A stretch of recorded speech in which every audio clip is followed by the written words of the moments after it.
This week's episode is brought to you by Audible.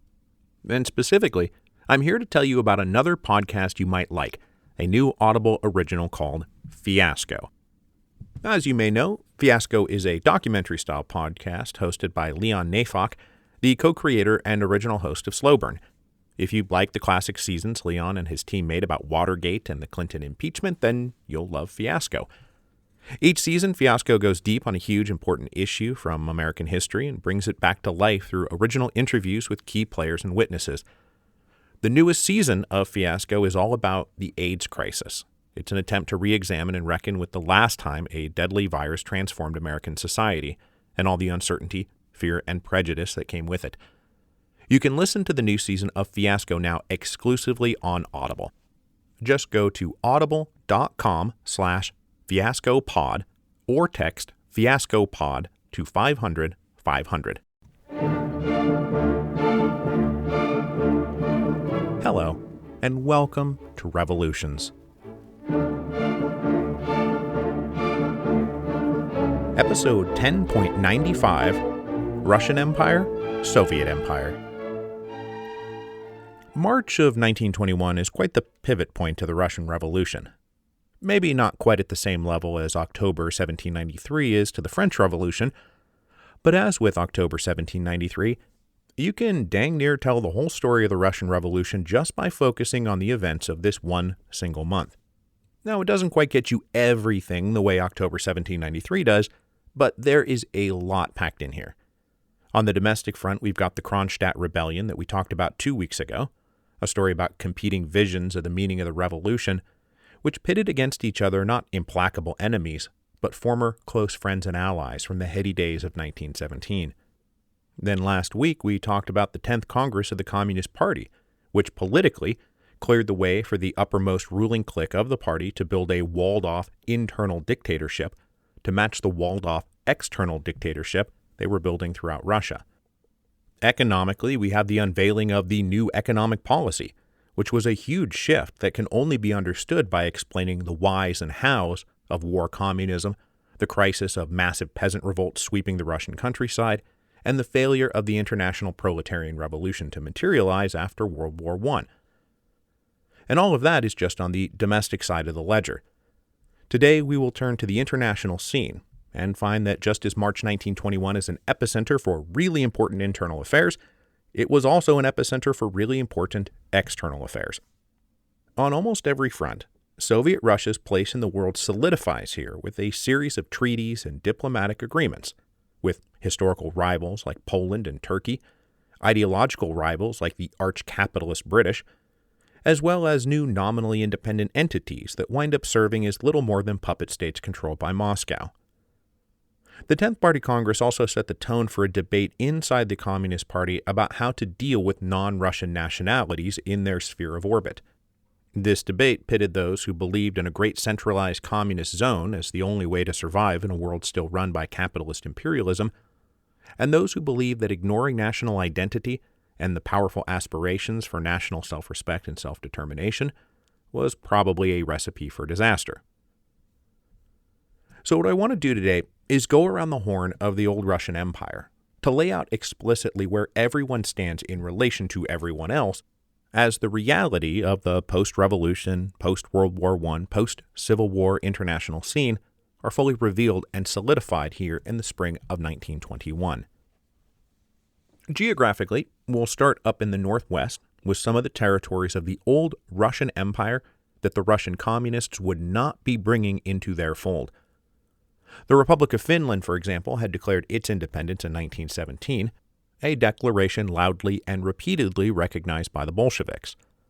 Now, though the white faction that won the Finnish Civil War was of course no great friend of the Russian Reds, they had stuck to neutrality during the Russian Civil War, and in October 1920, Finland and the Soviet Union signed a treaty formally recognizing one another and defining their mutually recognized borders. This was also true of the three Baltic states. During the war with Poland, Soviet Russia had signed treaties recognizing the independence of Estonia in February 1920, Lithuania in July 1920, and Latvia in August 1920. Recognition that would be undisturbed by the ambiguous end of the Polish-Soviet War. So Finland, Estonia, Latvia, and Lithuania, all constituent parts of the former Russian Empire, are now out on their own, recognized as independent sovereign entities. We're not yet even at the stage where the de jure independence of the Baltic states was merely a legal fiction, and everyone knew that in point of fact they were merely puppets of the Russians. That doesn't happen for another 20 years. For now, they well and truly were independent. Now, moving south from the Baltic, we get to one of the big March 1921 pivot points, the Peace of Riga, which was signed on March 18, 1921, between the Second Polish Republic and Soviet Russia. This was the treaty that not only ended the Polish-Soviet War, but it defined the western extremities of Soviet influence and solidified the political geography of Eastern and Central Europe during the interwar period. And just to drive home the point of precisely how much everything is coming together at the same time, Poland and Russia signed the Peace of Riga on March 18th, 3 days after Lenin unveiled the NEP, 2 days after the Communist Party issued its ban on factions, and just 1 day after the Red Army launched its final assault on the Kronstadt rebels. The hot phase of the Polish-Soviet War had of course ended with the ceasefire back in October 1920, but now diplomats for the two combatants signed their names to a treaty that left the grander ambitions of both sides totally dissatisfied. The Polish Republic had gone into the war envisioning the rebirth of the great Polish-Lithuanian Commonwealth. Soviet Russia had gone in believing they would drive the communist revolution all the way to Warsaw as a mere prelude to launching themselves into Western Europe. Now, because neither side had really won the war, neither side got what they really wanted. Poland and Russia signed a treaty that left both well short of their respective territorial ambitions. Both recognized the independence of the Baltic states, and they drew a line through Belarus and Ukraine, giving the Poles the western bits and recognizing the eastern parts as independent sovereign states.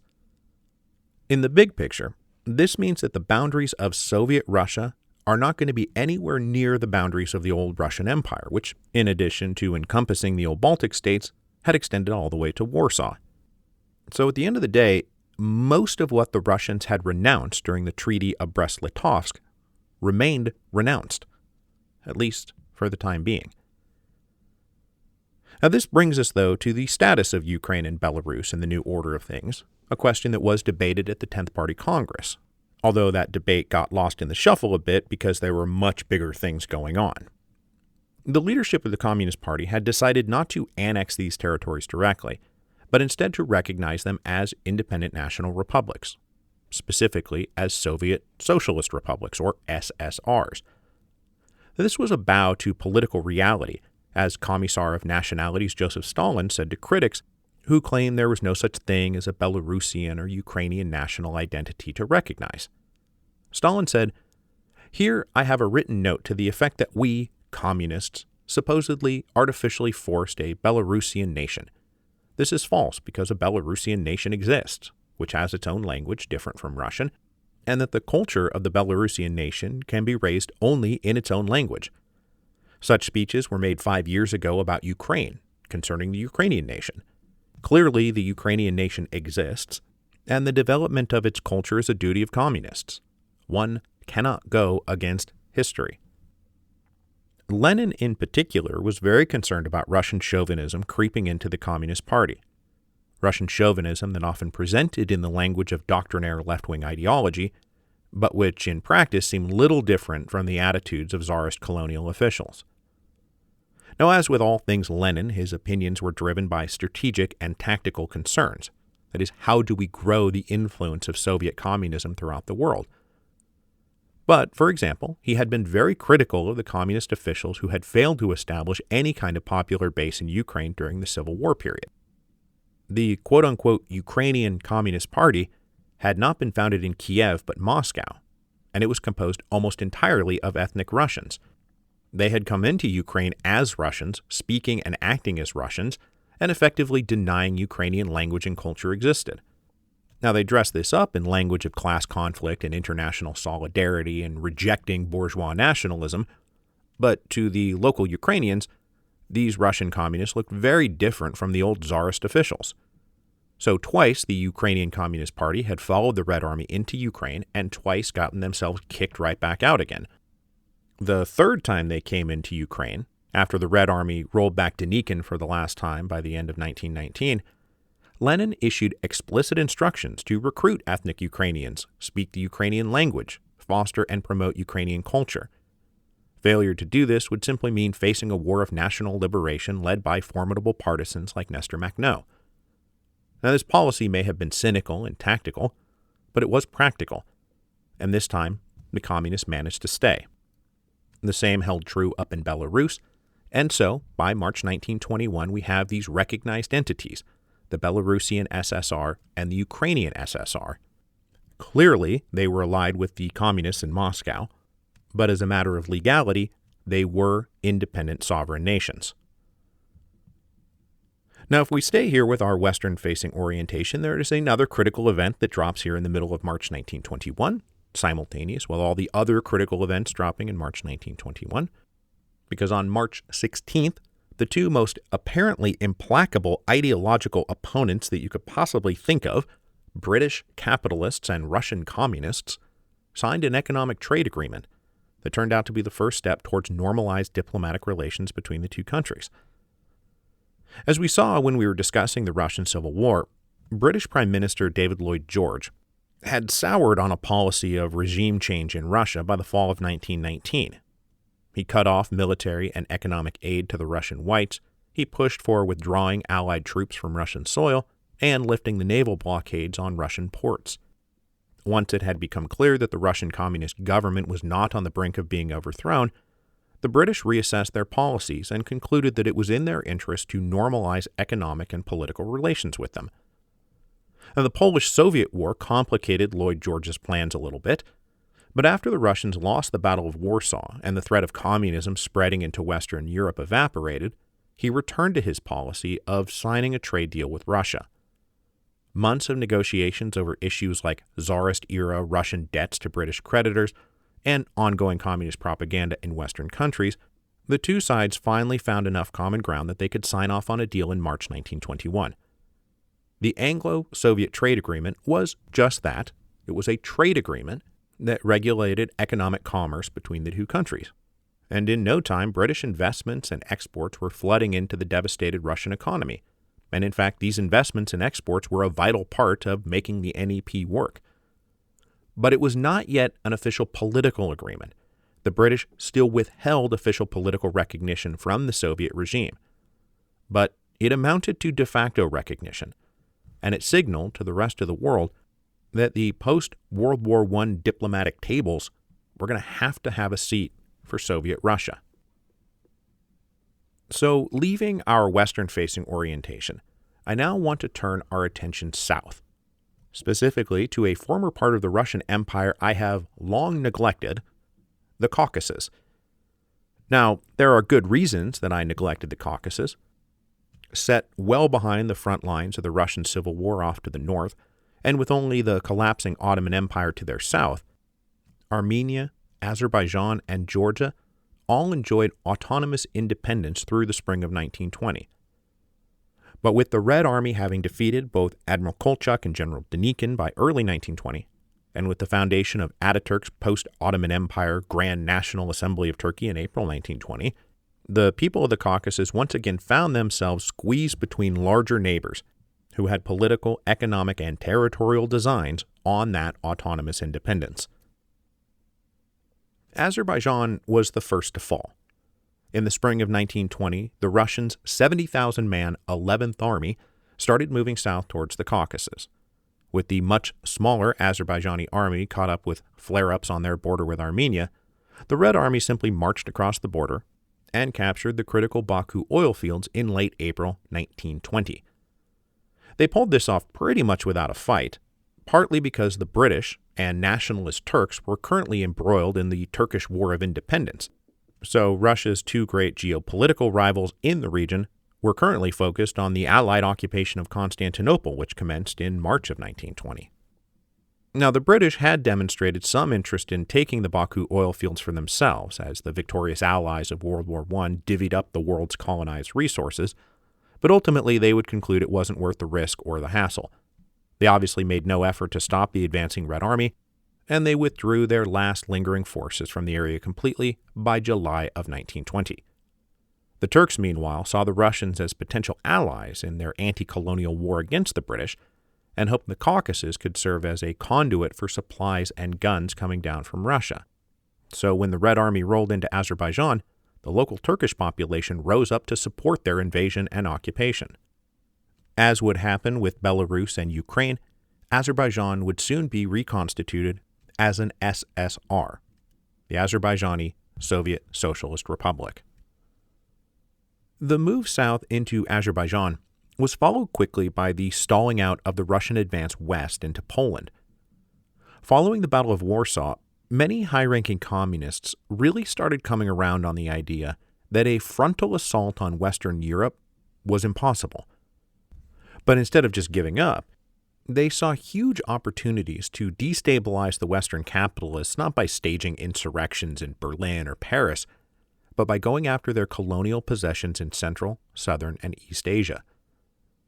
As early as August 1919, Trotsky had said, "There is no doubt at all that our Red Army constitutes an incomparably more powerful force in the Asian terrain of world politics than in the European terrain.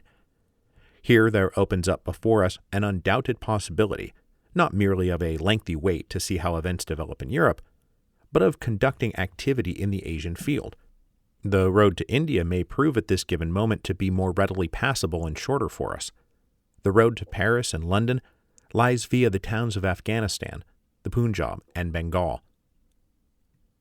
The idea of reorienting international communist revolution around anti-colonial campaigns of liberation became a real possibility now that the western land bridge through Poland to Germany was closed, and now that the defeat of the Russian Whites left the Reds in a commanding position on the Eurasian continent. So in September of 1920, the Soviets used their position in Azerbaijan to host the first of what they called the Congress of the Peoples of the East, formally held under the auspices of the Comintern. As many as 1,900 delegates congregated in Baku for this Congress. Most of them came from the northern and eastern Mediterranean territories that had been under the auspices of the Ottoman Empire, but many came from as far afield as India and China. They gathered in a somewhat chaotic assembly of different languages and nationalities, where speeches had to be immediately translated into a few common languages, most especially Turkic and Persian. Few of the delegates were communists in any meaningful sense, but Zinoviev and the other Comintern leaders hoped to pitch Soviet communism as a friend, ally, and supporter of the anti-colonial struggles that all of them had in common. In Zinoviev's keynote speech, he said, "Comrades, brothers, the time has come now when you can set about organizing a true people's holy war against the robbers and oppressors. The Communist International turns today to the peoples of the East and says to them, 'Brothers, we summon you to a holy war, in the first place against British imperialism.'"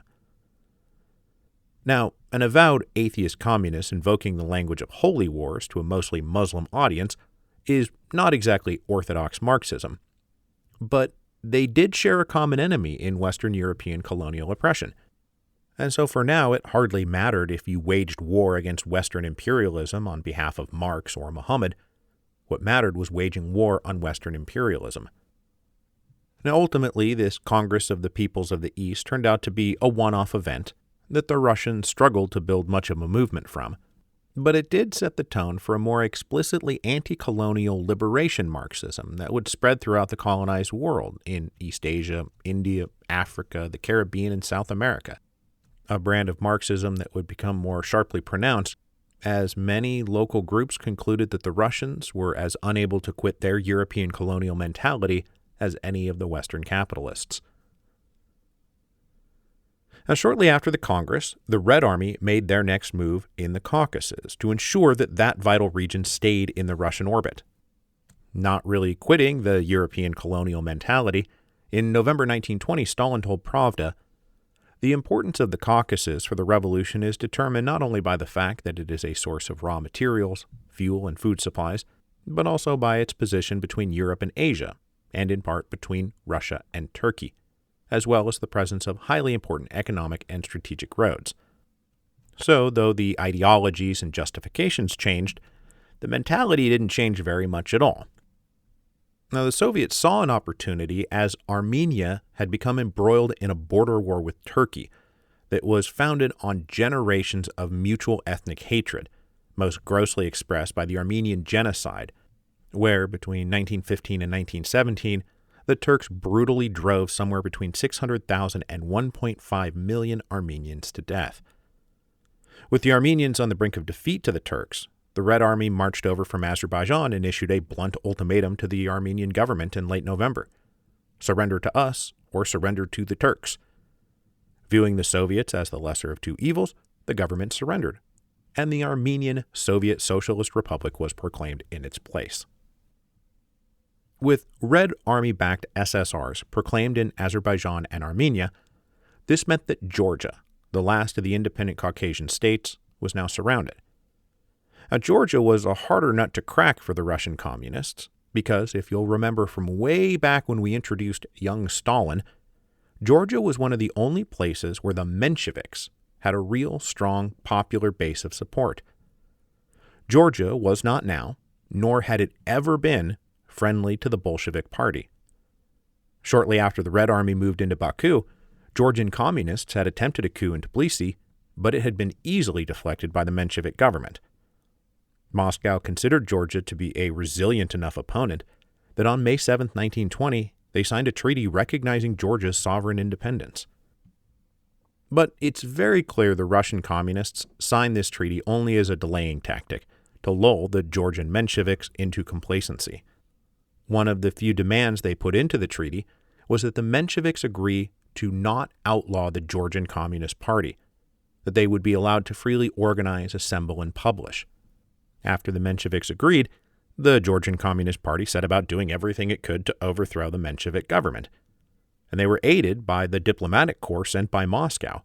Subversive activities were regularly concocted right inside the Russian embassy in Tbilisi. But Georgia was a tough nut to crack, and the local communist subversion wasn't really getting them anywhere.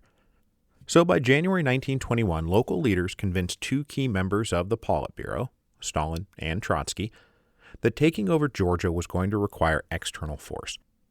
And in fact, local communists in the region actually sent Red Army units over the border into Georgia a few days before they received official permission to do so. They sent the Red Army units in there to stage a phony local uprising that would then call for Red Army assistance. So on February 14th, Lenin and the Politburo gave their final permission for the invasion that had kind of already started, and the Red Army proceeded to roll across the border into Georgia from the north and from the east. By the end of February, the Menshevik leaders evacuated Tbilisi and allowed the Red Army to occupy the capital city to avoid it being shelled. Once the capital was taken, a Georgian SSR was proclaimed, and it would now sit alongside the Armenian SSR and the Azerbaijani SSR. So that brings us back to our pivotal month of March 1921, when the communists completed their takeover of the Caucasus. The Menshevik government and their armed forces had retreated to Batum, a port on the Black Sea in the extreme southwest of the country. Here they planned to base their resistance campaign to the communists, but by now they found themselves back into their old historical position, stuck between two much larger regional powers. On March 16th, the Turks announced that they planned to annex Batum for themselves, and they sent up a garrison to occupy the city. But for all their resistant hostility to Bolshevism, the Mensheviks concluded it would be better for the city to fall to the communists than to the Turkish nationalists. So the 10,000-man Menshevik army disarmed the would-be Turkish garrison and opened the doors instead to the Red Army. Then Menshevik government ministers, officials, military commanders, and refugees boarded French and Italian ships that carried them west across the Black Sea to Constantinople, which was by now positively overflowing with Russian refugees of every shape, size, and ideology. Now, from Moscow's perspective, a communist takeover of Georgia may have been preferable to the alternative, which is leaving the Menshevik government in place. Before the invasion, Western socialists who were opposed to communism had called Menshevik Georgia the only true socialist government in the world, a deliberate snub of Soviet Russia. Now they would use the invasion as proof of insatiable communist aggression. Moscow had, after all, signed a treaty not even 1 year earlier pledging to respect the independence of Georgia. The invasion was clear proof of the value of such communist promises. Inside Georgia, this invasion had done very little to curry favor with a local population that wasn't inclined towards Bolshevism in the first place. In July 1921, Stalin returned to his old hometown stomping ground in Tbilisi and was greeted with undisguised hostility. When he tried to address a mass meeting, they heckled him, shouting "murderer" and "traitor." One got up and said, "Who asked you to come here? What happened to our treaty? At the order of the Kremlin, blood is shed here, and you talk of friendship?" "So," he said, referring to Stalin by the name Stalin had used when he was down here in Georgia operating Bolshevik bank robberies. "You give us a good laugh." Humiliated, Stalin ordered Cheka agents to arrest about 100 Social Democrats and Mensheviks, because while the Mensheviks may have made the mistake of allowing political freedom to the communists were not about to return the favor. As you may have noticed, it's not exactly Communist Party policy to allow people to get in their way. And with that in mind, they completely ignored local opinion and formed the three Caucasian republics into a single entity called the Federative Union of Socialist Soviet Republics of Transcaucasia, a union none of the three member groups were particularly happy about, but about which there was very little they could do. With the conversion of the Caucasian states into SSRs, and then their merger into this single thing that we call the Transcaucasian SFSR, means that we now have our four initial signatories of the Union of Soviet Socialist Republics in place. When the time comes in December 1922, Russia will sign a treaty of union with the ostensibly independent Belarusian SSR, Ukrainian SSR, and Transcaucasian SFSR. So where I want to end today is by answering the question, okay, we understand these other three units, but what do we mean when we talk about Russia now? What is the Russian component of the coming USSR? Because believe me, it was not then and is not now a simple thing. Now, when we speak of Russia or Soviet Russia, what we are talking about is a thing called the Russian Soviet Federated Socialist Republic, or RSFSR. But it's not simply a Russian SSR, because the Russian Soviet Federated Socialist Republic was itself technically a federal union of many different recognized subunits. At this point, fully 22% of the population of this thing we call the RSFSR was not ethnically or culturally Russian. As a matter of practical administration and sound politics, the communist leaders in Moscow were willing to recognize the autonomy of various minority nationality groups, even if they were not willing to grant them the kind of full independent status that they granted the Belarusians, Ukrainians, and Transcaucasians, which is to say the Georgians, Armenians, and Azerbaijani. As Moscow's reach extended beyond central Russia proper following Red Army victories in the Civil War, they created zones of ethnic autonomy, mostly as a means of inducing the local population to accept Moscow's ultimate authority and not rise up in revolt against them. Larger regions would be called autonomous socialist Soviet republics, with smaller carve-outs called autonomous oblasts. So, for example, some of the most important of these ethnic enclaves were the Muslim populations of the Ural steppes north of the Caspian Sea, specifically the Bashkir and Tatars. The Bashkir were awarded the Bashkir Autonomous Soviet Socialist Republic in 1919 as a reward for abandoning Admiral Kolchak at a key moment in the Russian Civil War, and the following year the Tatars were given the same status. They were granted the Tatar Autonomous Soviet Socialist Republic. A similar process was carried out in what was then collectively referred to as Turkestan, an area encompassing a huge population of Turkic peoples who had been relative latecomers to the Russian Empire. For several years, they were organized into a single large Turkestan Autonomous Soviet Socialist Republic, a constituent part of the RSFSR, but whose single umbrella covered a multiplicity of nationalities. So the Turkestan Autonomous Soviet Socialist Republic would soon be divided into now recognizable states like Uzbekistan, Tajikistan, Kyrgyzstan, and Turkmenistan. By the early 1920s, some 30 of these autonomous ethnic subdivisions had been created. So at least on paper, the Russian Soviet Federated Socialist Republic was a union of all these autonomous zones and republics, with Russia proper simply being the largest subdivision, merely the first among equals, if you catch my drift. Because despite many lofty promises from Moscow about autonomy, that autonomy was severely curtailed. And for example, the boundary of the autonomous Tatar Republic was drawn specifically to exclude 75% of the Tatar population, but include a large population of Russians to make sure that autonomy from Moscow was never taken too seriously. So, coming back around now to March 1921, we get a real sense of where Soviet Russia sits in the world. They had by now signed formal treaties of mutual recognition with Poland, Lithuania, Latvia, Estonia, Finland, Ukraine, and Belarus, and the 3 Transcaucasian republics. And then in February 1921, they added a couple more, a pact with the government in Afghanistan, and a treaty of friendship with a short-lived revolutionary government in Iran. Then, on March 16, 1921, we get another big deal kind of in the history of diplomacy, a treaty of friendship between Russia and Turkey. A treaty of friendship between Russia and Turkey. This is something that is absolutely unprecedented, right? The Turks and Russians haven't been on the same side of anything except that one time Napoleon tried to take over Egypt. But now here they were, once again friends, at least on paper. Soviet Russia also now enjoys de facto recognition from Britain, de facto recognition that would pave the way for normalized relations with the other great powers. Germany would follow with formal diplomatic recognition in 1922, and then France and Britain would both come along with formal recognition in 1924.